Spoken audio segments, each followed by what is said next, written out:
Iran మీద దాడి ఎందుకు జరుగుతుందో మీకు తెలుసా? మనలో చాలా మంది అనుకుంటారు అణు ఆయుధాలు కారణమని. బట్ ఇదంతా ట్రాష్. అసలు కారణం మరొకటి ఉంది. అదేంటో ఈ వీడియోలో పూర్తిగా తెలుసుకునే ప్రయత్నం చేద్దాం. వీడియో చివరి వరకు చూస్తే ఈ విషయం మీద మీకు పూర్తి అవగాహన వచ్చేస్తుంది. ఈ మొత్తం గొడవ ఒక విషయం మీద నడుస్తుంది. అదే ఆర్థిక శక్తి. ఒకసారి ఊహించండి, మీరు శ్వాస తీసుకుంటున్నారు. ఆ గాలిని తయారు చేసే పవర్ మీ చేతిలో ఉంటే ఎలా ఉంటుంది? అలాగే మీరు నీరు తాగుతున్నారు. ఆ నీటిపై మీకు అధికారం ఉంటే ఎలా ఉంటుంది? ఇలా గాలి, నీరు మీ కంట్రోల్‌లో ఉంటే ప్రపంచంలో మీరు ఏదైనా సాధించగలరు. అది డబ్బైనా సరే, పవర్ అయినా. ప్రెజెంట్ పెట్రోల్ కూడా అలాంటిదే. విమానాలు, కార్లు, రైళ్లు అన్నీ ఇంధనం పైనే ఆధారపడతాయి.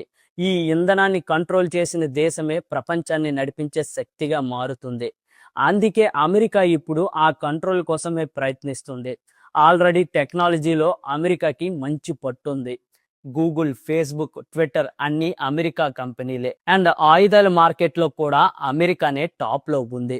అలాగే వీటితో పాటు అమెరికాకి మరో పవర్ డాలర్. ప్రపంచంలో ఏది ట్రేడ్ చేయాలన్నా డాలర్లోనే చేయాలి. ఈ ఒక్క కారణం వల్ల అమెరికా అపారమైన ఆర్థిక శక్తిగా మారింది. బట్ ఇప్పుడు మెల్లమెల్లగా ప్రపంచ దేశాలు రూట్ మారుస్తున్నాయి. లేటెస్ట్ గా ఇండియా, రష్యా ట్రేడ్ డాలర్లో కాకుండా సొంత కరెన్సీలో చేయాలని నిర్ణయించాయి. అలాగే చైనా ఇప్పటికే చాలా దేశాలతో ట్రేడ్ సొంత కరెన్సీలోనే చేస్తుంది. దీంతో అమెరికాకి ఆర్థికంగా పోటీ పెరుగుతుందేమన్న భయం మొదలైంది. చైనా లాంటి దేశాలు ఆల్రెడీ పక్కకొచ్చి కూర్చున్నాయి. అందుకే అమెరికా ఇప్పుడు రెండు విధానాలు పాటిస్తుంది.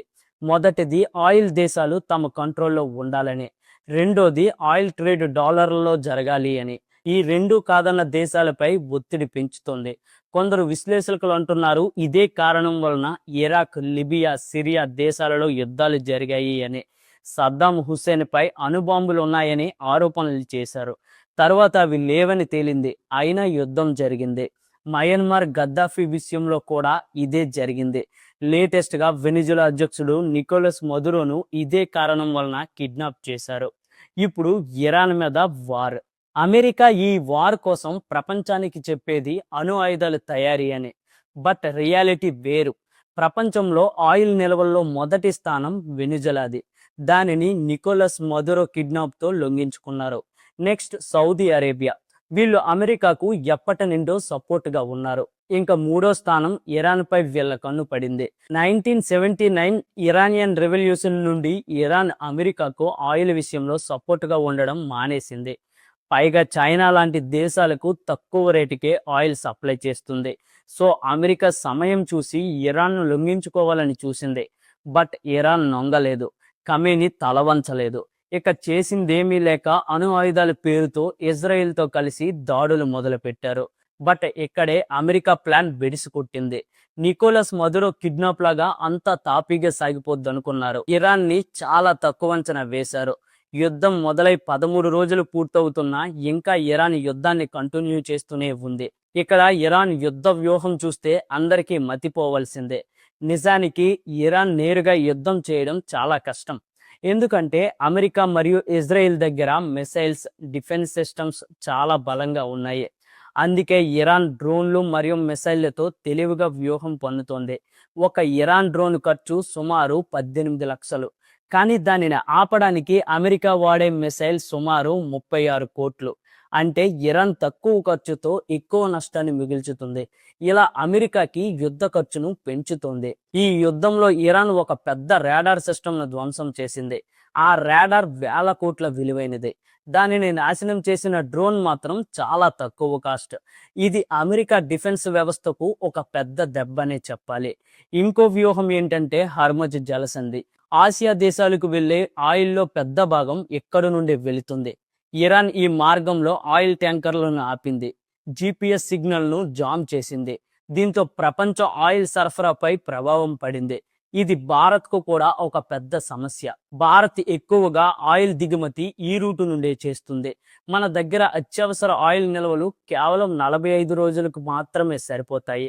బయట నుండి ఆయిల్ ఆగిపోతే 45 రోజుల తరువాత పరిస్థితి చాలా దారుణంగా మారుతుంది. అందుకే ఎనర్జీ భద్రత ఇప్పుడు అత్యంత ముఖ్యమైన అంశం. కొందరు విశ్లేషకులు చాలా కాలంగా చెప్తున్నారు భారత్ కనీసం 6 నెలల నిల్వలు ఉంచుకోవాలి అని. బట్ దానిని ఎవరు అర్థం చేసుకోలేదు. ఇక అంతర్జాతీయ రాజకీయాలు ఎలా ఉంటాయంటే స్థిరమైన మిత్రులు లేదా శత్రువులు ఉండరు. ప్రతి దేశం తన ప్రయోజనాలను చూసుకుంటుంది. ఇక్కడ ఈ దాడిలో అమెరికా తన ప్రయోజనాలను చూసుకుంది. మన భారత్ కూడా ఇదే విధానం పాటించాలి. ఇజ్రాయిల్ మనకు రక్షణ టెక్నాలజీ ఇస్తుంది. ఇరాన్ మనకు చాబర్ పోర్ట్ ఇచ్చింది. ఈ పోర్టు వల్ల ఆఫ్ఘనిస్తాన్ మరియు సెంట్రల్ ఆసియాతో నేరుగా వాణిజ్య మార్గం ఏర్పడింది. అలాగే అమెరికాతో కూడా కొన్ని ట్రేడ్ ఒప్పందాలు ఉన్నాయి. అందుకే ఇరాన్, ఇజ్రాయెల్, అమెరికా 3 దేశాలతో బ్యాలెన్స్డ్ గా ఉండడం భారత్ కి అవసరం. ఇది ఈరోజు జియో పొలిటికల్ వీడియో. ఇలాంటి మరిన్ని వీడియోస్ కోసం మన ఛానల్ని సబ్స్క్రైబ్ చేసుకోండి. అలాగే వీడియో నచ్చితే ఒక చిన్న లైక్ చేయండి. మీరిచ్చే లైక్ నాకు మరిన్ని వీడియోస్ చేయడానికి కొత్త ఉత్సాహాన్ని ఇస్తుంది. అండ్ నా వీడియోస్ మీరు డైలీ చూస్తే ప్రతి విషయం మీద ఎంతో కొంత అవగాహన పెంచే ప్రయత్నం చేస్తాను. జై హింద్.